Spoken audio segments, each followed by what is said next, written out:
Eps ke-42, Bagus Samir. Cie, kena prank, bahaha.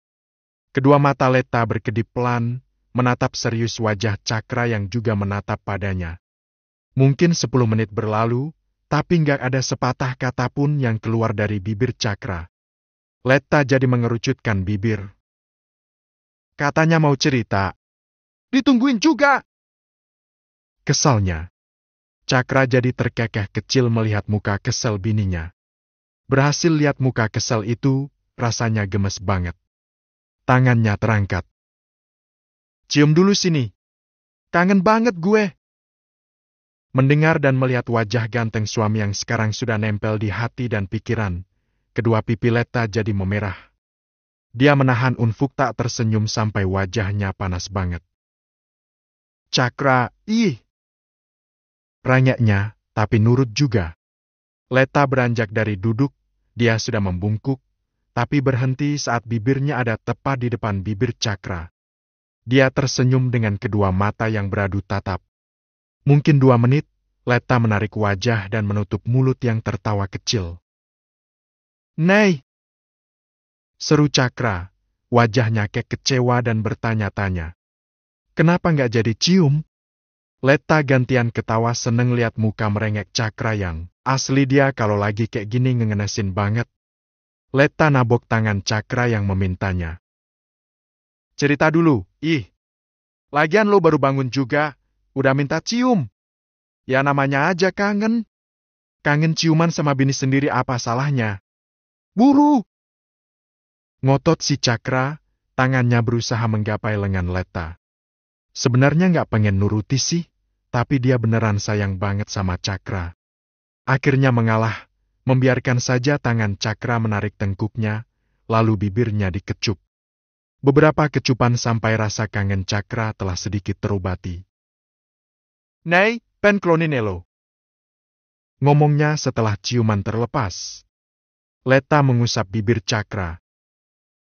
Cepat sembuh makanya. Cakra menghela nafas dengan kedua mata yang memejam. Gue nggak pernah ngerasain hidup yang seberarti seperti sekarang ini. Letta mendudukkan diri di kursi, memerhatikan Cakra yang tatapannya menerawang. Malam itu cuma elo yang gue inget. Gue tetap bertahan dan pulang karena gue nggak mau lo merasa ditinggalkan. Letta mengulas senyum bahagia mendengar cerita ini. Makasih, Cakra. Gue dulu disayang banget sama mama papa. Sering banget diajakin keluar jalan-jalan. Sampai akhirnya mama hamil, gue mulai merasa sedikit disisihkan.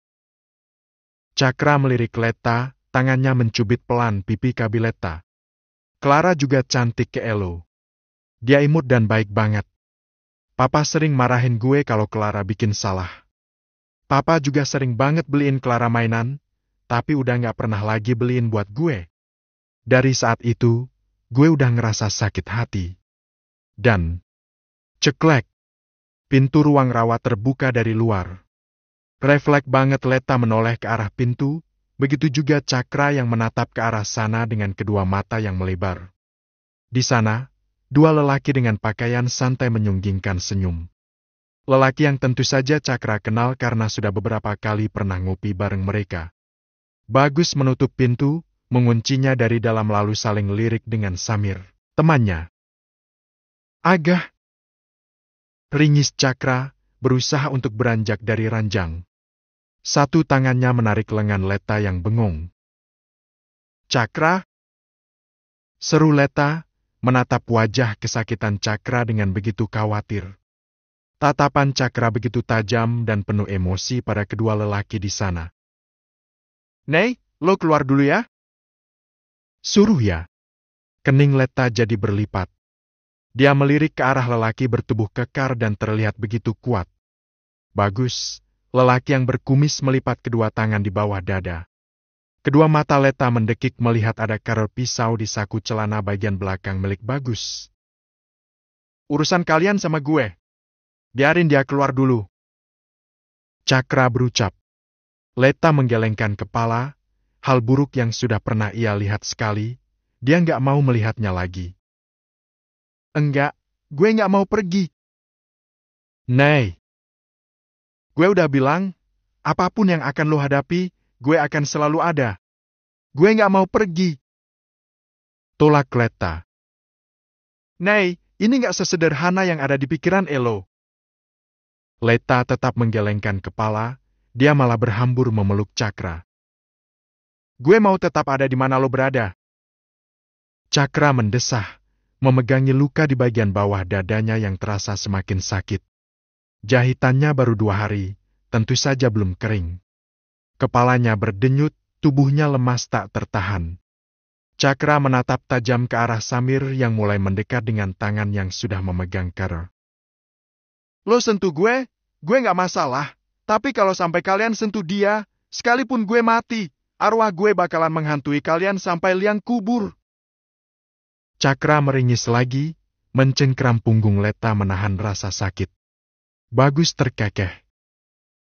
Santai. Lo serahin nyawa, kita nggak bakalan sentuh cewek lo. Srit. Ah! Cakra! Teriak Letta saat Bagus menarik tubuhnya, menyingkirkannya dari Cakra. Lalu Samir mengarahkan karo itu tepat di leher Cakra. Dengan sisa kekuatan yang tak seberapa, Cakra mencekal pergelangan tangan Samir. Di pojok sana Letta melebarkan mata dengan tangan yang berusaha melepaskan diri. Mau teriak juga nggak bisa, karena mulutnya dibungkam oleh tangan besar Bagus. BRK! BRK! Gedoran pintu dari luar membuat semua yang ada di dalam ruangan beralih fokus. Arg! Teriak Cakra, menghempaskan tangan Samir dengan sekuat tenaganya. Darah mengucur dari lengan tangan saat jarum infus tercabut secara paksa. Cakra! Teriak seorang lelaki dengan terus menggedor pintu. Bagus! Samir! Mendengar ada yang memanggil namanya, Bagus dan Samir saling tatap dengan wajah bingung. Mereka tentu saja hafal suara siapa yang ada di luar sana. Cakra? Seru Letta, langsung melepaskan diri dan berlari mendekati Cakra. Tangan lo berdarah. Ucapnya saat melihat bekas jahitan di lengan Cakra yang kain kasanya jadi berwarna merah. Refleks banget Letta menekan tombol darurat di atas ranjang. Bagus melangkah ke arah pintu, membuka kuncinya dan menarik pintu. Kedua mata melebar melihat Velak yang langsung melangkah masuk ke dalam ruang rawat. Bos? Seru Samir, tentu saja bingung. Velak menepuk bahu kedua anak buahnya. Pergi dari sini kalian! Cepat! Perintahnya. Memang bingung sih, tapi tetap nurut aja sama perintah bos. Samir menyimpan Kara, segera keluar dari ruang rawat. Sempat menoleh sebentar, lalu berlari pergi sebelum para perawat dan satpam datang. Dengan wajah penuh khawatir Velak mendekati Cakra yang kembali ditidurkan oleh Letta. Cakra melirik wajah menegang, menahan rasa sakit yang menyerbu dua lukanya. Cakra, saya panggilkan dokter. Velak berbalik, berlari cepat menuju pintu. Belum sampai di pintu, tapi dokter dan perawat sudah muncul dengan begitu tergesa. Pasien kenapa? Tanya dokter saat melihat wajah Cakra yang semakin pucat dan terlihat begitu jelas sedang menahan sakit. Kayaknya jahitannya kebuka, dok. Letta yang menjawab. Permisi dulu, mbak. Biar kami periksa. Si perawat menyapa Letta. Letta menyingkir, melirik ke arah Velak yang menatap khawatir. Lalu pria itu memilih melangkah keluar. Letta beranjak mengikuti Velak yang ada di luar kamar rawat. Melihat Letta muncul, Velak menoleh, menengadah untuk menatap Letta. Di mana Yulia dan Haidar? Kenapa hanya kamu saja? Tanya Velak, setelah beberapa saat mereka duduk bersebelahan. Mereka di rumah, Om. Jawab Letta tanpa menatap Velak. Apa mereka benar-benar tidak merasa kehilangan setelah asuh Cakra beralih padaku? Letta menoleh, tersenyum tipis dengan gelengan samar. Dari dulu mereka memang seperti itu. Aku rasa mereka malah lega karena satu bebannya telah hilang. Velak meneguk ludahnya. Apa sejak kecil anaknya mendapatkan perlakuan seperti ini? Betapa tak beruntungnya dia terlahir di dunia ini. Om, panggil Letta, membuat lamunan Velak buyar. Velak menoleh, menatap Letta yang kedua matanya berkaca-kaca. Dari kecil Cakra sudah kurang beruntung. Aku harap Om mau memberi kebebasan untuk hidup Cakra setelah dia keluar dari sini. Dia sudah banyak menderita. Tolong, Om, kasihani Cakra. Tinggalin komen, biar gue tahu kalau ada yang nungguin lanjutannya. Eps ke-43. Visual Cakra Letta ada di IG-ku @aksayun. Pasien tertidur lagi. Saudara Cakra baru saja bangun beberapa jam yang lalu dan sepertinya sudah terlalu banyak bergerak. Bahkan bukan hanya jahitan di tangan saja yang terbuka, tapi di bagian perut pun sama. Apa tadi yang pasien coba lakukan? Tanya dokter, menatap Letta dan Velak dengan bergantian. Tadi. Letta bersuara. Tadi ada beberapa kejadian yang memaksa Cakra bangun, dia duduk. Dokter mendengus kasar. Kalau dipaksa bergerak sampai seperti ini, takutnya lukanya semakin parah dan akan membusuk. Saya akan menjaganya, Dok. Saya pastikan dia tidak akan kebanyakan gerak sesuai dengan arahan dokter. Velak yang menyahuti. Harus benar-benar diperhatikan, Pak. Luka tusuknya lumayan dalam. Tulang punggungnya juga retak, makanya dia perlu berbaring sedikit lebih lama. Ada bagian kaki yang terhantam benda keras, jadi tulang kaki sebelah kanan harus diistirahatkan juga. Tadi saya beri obat tidur, semoga setelah bangun dia tidak apa-apa. Velak mengangguk. Iya, terima kasih, Dok. Letta langsung melangkah masuk ke dalam ruang rawat begitu dokter dan perawat keluar. Dia menatap wajah Cakra yang sudah tertidur. Tangannya mengusap lembut lengan Cakra dengan bibir yang dikulum, menahan tangis. Rasanya ingin sekali menggantikan posisi Cakra, karena dia sakit melihat keadaan Cakra yang seperti sekarang ini. Velak berdiri di sisi ranjang yang sebelah, memerhatikan wajah tampan anak laki-laki yang sudah sangat lama berhubungan dengannya. Bayangan saat Cakra dan Faut saling bercanda, adu jotos dengan tawa renyah, lalu saling rangkul seperti saudara kandung. Ternyata memang Cakra keponakan Faut, anak terakhir keluarga Baksel. Velak menarik nafas dalam, lalu membuangnya cukup kasar melalui mulut. Tangannya bergerak menekan kedua ujung mata. Memang belum ada bukti kuat jika Cakra adalah anak kandungnya dengan Davita, tetapi info yang didapat Louza tidak pernah melesat. Om kenal sama dua orang yang mau jahatin Cakra tadi? Pertanyaan Letta membuat Velak bangun dari bayangan masa lalu. Kalau aja tadi Om gak datang, mungkin, Letta hanya menyemburkan nafas, gak bisa lanjutin kemungkinan yang lebih menyakitkan lagi. Om tadi ancam mereka? Kembali Letta bertanya, karena penasaran. Velak menghela nafas beratnya, mengangkat kepala untuk menatap Letta. Yang pasti mereka nggak akan lagi melukai Cakra. Biar saya yang jagain dia di sini. Kamu bisa pulang untuk istirahat, besok masih harus sekolah kan? Mau heran, tapi memang sekarang status Cakra adalah anak adopsi Velak. Jadilah Letta memahami maksud kata-kata Velak. Letta menggelengkan kepala. Saya mau di sini. Saya mau nemenin Cakra sampai dia kembali sadar. Velak tersenyum tipis. Sepertinya, kamu sangat dekat dengan Cakra.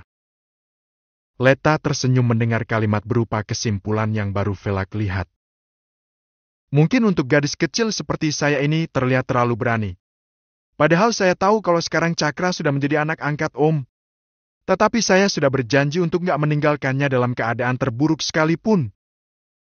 Letta menarik nafas panjang, mengusap bulir yang menetes di pipi. Saya dan dia itu sama. Kita sama-sama yatim piatu yang tidak memiliki keluarga, tidak memiliki kasih sayang yang utuh. Jadi, Letta meneguh ludah, dia terisak mengingat seperti apa luka hati Cakra. Jangan pisahkan kita ya, Om. Mohon Letta dengan derai yang tak tertahan. Tangan Velak mengepal, memang gak mendengar semua cerita tentang Cakra, tapi dia tahu jika Cakra hidup sendirian karena orang tuanya sibuk dengan pekerjaan. Maka dari itu Cakra ikut masuk di garis hitam. Saya tidak akan melarang Cakra berhubungan dengan siapapun, termasuk dengan kamu. Saya membebaskannya, terserah dia akan melakukan apapun itu. Asal menyelesaikan sekolah dan memikirkan masa depannya. Sudahlah, kamu istirahat dulu. Biar saya yang menjaganya. Velak menarik kursi, duduk di samping ranjang. Leta tetap menggenggam tangan Cakra. Cakra selalu ngigau nangis kalau tidur sendirian. Om, dia punya trauma yang menyakitkan.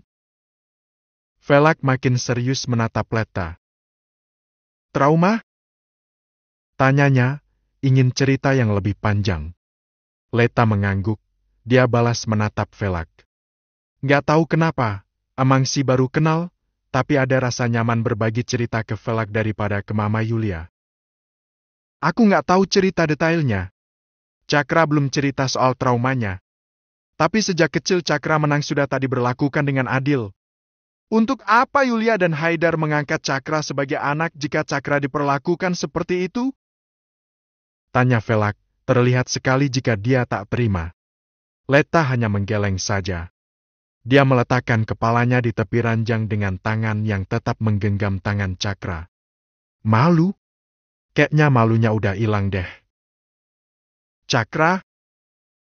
Panggil Leta saat merasa jika Cakra mulai menggerakkan tangan.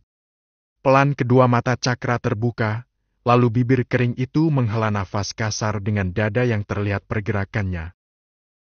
Cakra? Panggilnya lagi. Nei! Seru Cakra. Memang belum melihat wajah Leta, tapi dia udah hafal sama suaranya. Leta tersenyum mendengar sahutan itu. Bangun, Cakra, lo udah lama tidurnya. Cakra membuka mata pelan, menatap Leta yang tersenyum manis. Lo mau minum? Tanya Leta. Cakra mengangguk saja. Bentar, gue ambilin. Leta melepaskan genggaman tangan, beranjak mengambil minuman di botol yang sudah ada sedotannya. Cakra menghela nafas setelah beberapa teguk air putih membasahi tenggorokannya yang terasa sangat kering. Gue panggilin dokter ya? Kata Leta. Cakra menggeleng samar. Mau sama Elo aja. Leta jadi tersenyum. Dari awal lo masuk rumah sakit Imang udah sama gue terus, Cakra. Cakra mengamati penampilan istrinya. Lo dari kemarin gak mandi? Leta jadi mengerucutkan bibir. Gue mandi ya? Ngomongnya sewot. Cakra menatap ke arah meja, di mana ada beberapa kotak makanan. Lo beli delivery? Leta mengikuti arah tatapan Cakra. Enggak, itu yang beliin Om Velag. Cuma dengar namanya doang, ada desiran darah yang langsung terasa aktif dari tubuh Cakra. Dia sampai memejam, meringis menahan rasa perih yang tiba bisa menyerang tubuh. Lo kenapa bisa kenal sama dia? Tanya Cakra saat sudah bisa menguasai diri. Leta menatap serius wajah Cakra yang kelihatan tak suka. Ya kenal. Soalnya dia itu dia. Cakra mendesah panjang, kembali memejamkan mata mengingat kemunculan Velak sebelum dia kembali tertidur lama. Dia bilang apa sama lo? Cakra, dia baik kok. Dia juga nungguin Elo semalaman. Baru balik pagi tadi karena katanya ada kerjaan yang gak bisa ditinggal. Cakra tersenyum kecut. Sangat mengenal seperti apa sifatnya. Velak gak mungkin mau baik sama orang jika orang itu tak menguntungkan baginya. Dia juga izinin gue tetap tinggal sama Elo. Ngapain harus minta izin dia? Tanya Cakra cepat, terdengar sangat tak suka. Leta menunduk, menatap jari kukunya sendiri, lalu menatap ke lain arah dengan perasaan yang gamang. Nei, ada yang lo sembunyiin dari gue? Tebak Cakra saat melihat ekspresi wajah Leta yang tak biasa. Nei! Panggilnya karena Leta tak juga mau bicara. Cakra? Seru Leta, mulai menatap Cakra serius. Semua salah gue. Cakra makin gregetan melihat Letta yang gak juga mau cerita. Malah nyalahin diri sendiri pula. Ada apa? Pas lo luka pagi itu, lo butuh banyak darah dan jenis darah lo itu sangat langka. Jadi gue nyari bantuan, gue posting di status IG gue. Kening Cakra jadi berlipat, ada yang ingin dia tanyakan, tapi dia memilih diam karena gak mau memotong cerita Letta. Temen gue di sekolah yang lama, dia menawarkan diri jadi pendonor. Kebetulan darah kalian cocok, jadi dokter mengambil darah dia. Terus? Tanya Cakra saat Letta menjeda. Gue gak tahu kalau ternyata dia itu adalah bagian dari keluarga Baksel. Keluarga yang kata papa gak bisa ditentang atau ditawar. Terus? Om Velak minta elo. Kedua mata Cakra jadi melebar mendengar kalimat terakhir Letta. Maksudnya? Om Velak minta asuh elo. Minta elo jadi anaknya. Jelas Letta. Cakra meneguk ludah. Dan papa sama mama mengizinkan? Letta sudah berkaca-kaca, dia tak langsung menjawab, tapi mengusap bulir yang akan menetes lebih dulu. Papa udah tanda tangan di atas materai. Sekarang status Elo adalah anaknya Om Velak. Tapi dia baik, Cakra. Dia udah janji sama gue kalau akan kasih kita kebebasan. Nek, kita pergi dari kota ini. Gue masih punya uang simpanan. Kedua mata Letta jadi melebar mendengar kata yang diucapkan Cakra.